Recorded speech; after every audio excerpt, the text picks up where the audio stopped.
Miscellaneous minds, never explaining the minds. Devilish grin for my alias, aliens who respond. Peddling sin, thinking maybe when you get old you realize I'm not gonna fold or demise. I don't smoke crack, motherfucker, I sell it. What is going on, everybody? This is the Miscellaneous Minds podcast. I'm your co-host, Puma Gato, the cat that hands you your curse back. And to my left over here is the main man, Jesus De Niro, the man that makes the fat stacks. Take that away from the dynamic duo that won't die. Deadly ideas, and spicier content than your girls' only fans. What is going on, everybody? Before we get into tonight's topic, please make sure to like, comment, hate, subscribe, DM us about the bullshit. And with that, let's get right into it. So, a question has been coming up based on the BMF title. Is the BMF title cursed? Now, why are people asking this question? If you look at all of the people that have held the BMF title, right after they get the BMF title, the very next fight, they get viciously KO'd. Now, just because they get KO'd doesn't necessarily mean that the title changes hands, because it hasn't always been up for grabs, but they do get KO'd. And let's go ahead and go through this. So the first one that got KO'd right after he got the BMF title was Jorge Masvidal. He got KO'd by Kamaru Usman, a man that Jorge Masvidal says throw punches like pillows. Man says that he would never get knocked out by a man like Kamaru Usman, and we all saw the devastating knockout that he got. It was interesting because, right after he made the comments of, I'm never going to get knocked out by a man like Kamaru Usman, he was laughing at him. He was outright saying that there's no way in hell that this man could ever knock him out. And then, right before it happened, Kamaru Usman caught him. Jorge laughed off the punches, and then shortly thereafter got brutally KO'd by Kamaru Usman. Now let's fast forward a little bit. After George had retired, the title was up for grabs. Dustin Poirier versus Justin Gaethje. Justin Gaethje ended up getting the title, putting out Dustin Poirier. When Justin Gaethje went to defend his title very next against Max Holloway, blessed himself, we all saw it. Wasn't that long ago. In the last 10 seconds of the fight, with the 1 second essentially left in the round, Max Holloway put out Justin Gaethje's lights. Like, terribly put him out. Justin Gaethje falling on the floor, falling to the ground, falling on his face. Game over. And just this past Saturday, Max Holloway going up against Ilia Topuria in brutal fashion, third round, got knocked out. The first time in Max Holloway's career getting knocked out. Think about that concept. 3 fighters all getting knocked out in their very next, fight right after they got the belt. Some people are saying, hey man, look, there's clearly a curse here. There's clearly something going on, because they get knocked out in brutal fashion, mind you. Not just in, they got beat a little bit, or, maybe they were just dominated, but they didn't get knocked out. No, knocked out. So, people are saying, is the BMF title cursed? Listen, I'm going to be honest with you. A lot of people would look at Jorge Masvidal, would look at Justin Gaethje, would look at Max Holloway and think these dudes have nothing in common. Some of them are a little bit up more in weight, some of them a little bit more down in weight, some of them have different fighting styles, so on and so forth. Here's what they all have in common, and I actually was bringing this up to my man before we decided here to talk about this topic is, listen, they all have this thing, Masvidal, Gaethje, and Holloway, that when they either feel challenged or when they feel like their manhood is on the line, or when they feel like they're not looking good, they got called out, they look bad, they just say, I'm going in. And they throw everything in the kitchen sink at the other fighter, and they get caught. It's the pride, really, of these people that gets them caught. Now, some people are going to say, what are you talking about, bro? Max Holloway is the most humble guy in the world. He doesn't have any pride, but he does, my dudes. Go back and watch any Max Holloway fight and take a look at who he is. When he gets caught by something, clearly caught, he wants to hurt that person just as bad as he was hurt. And he starts throwing everything. Look at the fights with Korean Zombie, fight with Justin Gaethje, so on and so forth. Go back and look at his fights. The second this man gets caught, he's like, damn, I got caught. I got to show out. And he starts throwing them big old, haymakers. And that's fine. That's fine. But that's the one flaw that all of these fighters have. When they get put on the spot and get called out, they want to show that they are who they are. And they throw everything in the kitchen sink. And that is really the fatal flaw. It has nothing to do with the BMF belt, but it has to do with what the BMF belt stands for. The baddest motherfucker alive.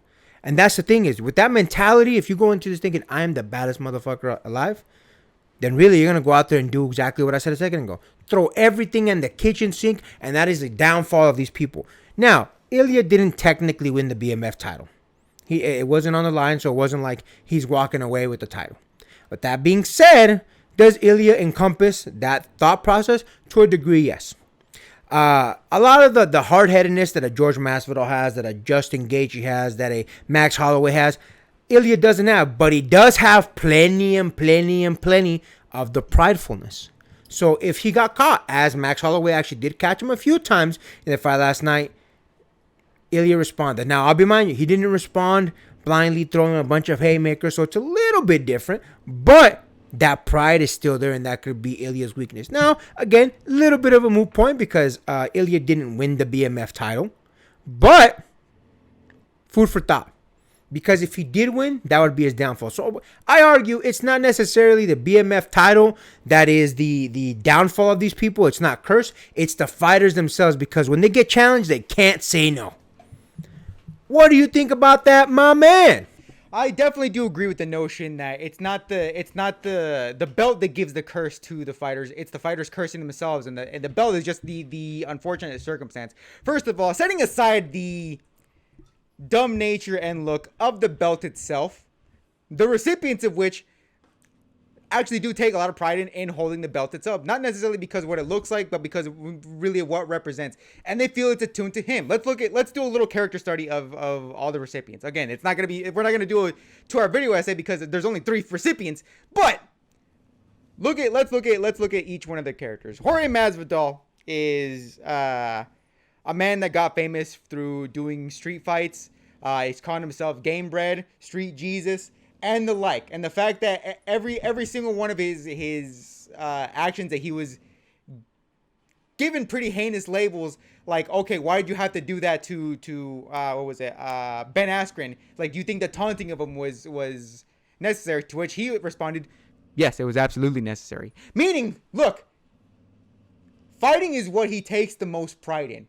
Doing the most damage is what he takes the most pride in, and being KO'd or humbled is something that, statistically speaking, is never going to happen, and B, is something that he would never do.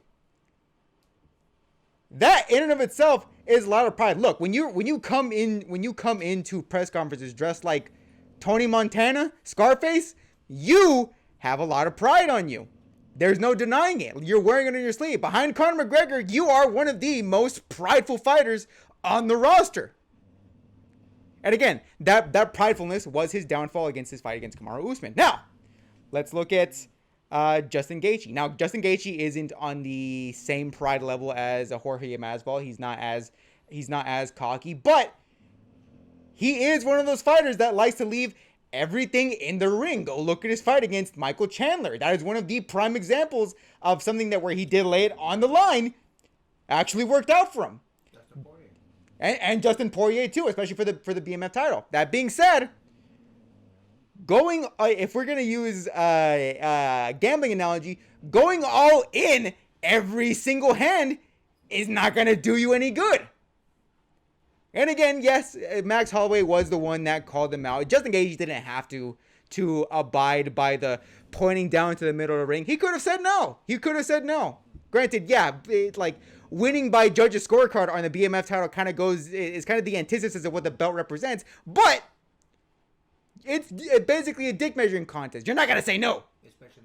Especially in the last 10 seconds. You're not going to say no, and you're not going to let it go to judge's decision for what's basically a dick measuring contest. So, that being said, Max Holloway basically told him, I'm gonna bet all in. Are you willing to hold to my bet as well? To which Justin Gaethje said, sure, I will. Guess what? Max Holloway landed way more punches where Justin Gaethje was actually missing a lot of his shots. And guess what?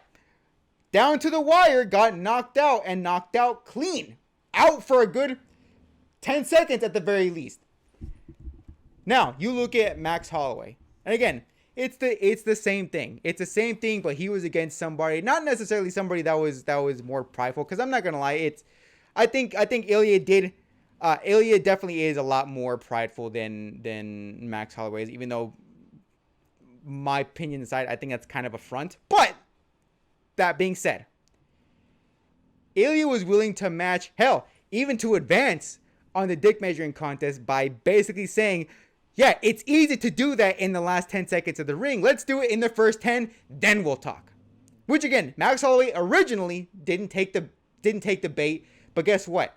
His manhood got tested more and more and more as the fight went on, to at one point his pride was being tested in the last minute or so of the fight. And guess what? Ilya Topuria knocked him out, and knocked him out clean. So we look at all of these men, all prideful, not the same kind of prideful, but prideful nonetheless. And each one was their unfortunate downfall. It's not the belt making these people do this. It's their own mental pride, their own mental fortitude they feel is being tested, that ultimately leads to their downfall against people that, by all accounts, they should have beaten, and unfortunately, they couldn't quite take it. It was always the pride before the fall, and that's what done them in. Not some belt, not some imaginary curse. Now, if we want to talk about the UFC title, the UFC game curse, that's a different story altogether. But the belt itself isn't cursed. Ugly, it's not cursed. It's more of the fighters themselves that are their own undoing into their big title matches after the fact. Listen, man, I think the concept of the BMF title is you're supposed to be a badass, right? You're supposed to be this dude that leaves it all in the ring, that does everything. You are the baddest. And it's that mentality that may continue this curse. It may continue the curse. But again, it's not the title. It's a piece, it's a piece of metal. It has nothing to do with it. BMF title isn't cursed. The mentality of people that want to hold that belt is cursed. There's a lot of different stories throughout history. King Leonidas being able to touch everything in gold. Not Leonidas. Who's the guy that turned everything gold? I can't remember. Midas. That guy. King Midas. Turning everything gold. He wanted, to be the richest king, blah, blah, blah. And then he got what he wanted. Just like these guys get. They get the BMF title. They want to be the BMF. And then what happens? It's clearly not what they want. The monkey's paw curse. Oh, there's a number of different things we could go through. Point being is these people want to go in as the BMF, and they want to embrace what they're supposed to be, and it's the mentality. It's the mentality that does them in. Because let's be honest. Let's keep it a buck here. Would you really call someone the BMF if every single fight they won was by decision? No one's calling Bilal the BMF. No disrespect, Bilal. That's what it is. It's the mentality of those fighters that's causing. And to be honest with you, the curse will continue because of all the fighters that are likely going to be put in play to get that title. Now with that, make sure to like, comment, hate, subscribe, DM us about the bullshit, and Until next time, get rest and stay blessed. We'll see you on the next one.